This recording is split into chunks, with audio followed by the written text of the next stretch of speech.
সেদিন ছিল শ্রাবণের শেষ সোমবার। আমি রেডি হয়ে বেরিয়ে গেছি। আমার ভিডিও দিতে একটু দেরি হয়ে গেল। আমি দিনের কোনো ভিডিও আমি আপলোড করতে পারি না।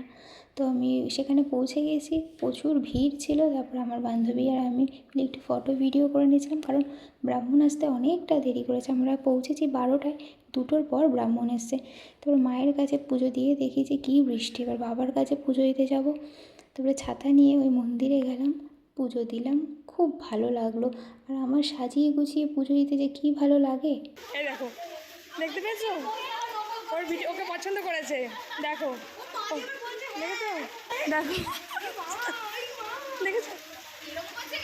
ছিল শ্রাবণের শেষ সোমবার, আর আমার পুজো দেওয়া হয়ে গেছে। আর আমার কাজ আছে, তো আবার পড়ানো আছে দুটো, কখন শেষ হয় দেখি। তার মধ্যে আবার বৃষ্টি পড়ছে আর আমি ছাতা নিতে ভুলে গেছিলাম। তারপর পৌঁছে গিয়ে আমি আমার কাজ শুরু করে দিয়েছি। আর উপোস করো বা যাই থাকো, কাজ থাকলে তো সেটা করতেই হবে। আর আমার সেদিন মনে হচ্ছিলো এই ম্যাসাজটা আমারও একটু প্রয়োজন ছিল সেদিন। কাজ এসে এখন ফেসে গেছে, বাড়ি যেতে পারছি না, তো বৃষ্টি করে যাবো। তারপর অনেক কষ্টে পড়ানোর বাড়িতে পৌঁছালাম, পড়িয়ে ছুটি দিলাম। কত জল, পড়ানো শেষ, এবার বাড়ি যাই। এখনও বৃষ্টি পড়ছে। আজকে আর দুটো পড়াতে যেতে পারলাম না, একটা পড়ালাম। বৃষ্টির জন্য অনেকটা লেট হয়ে গেল।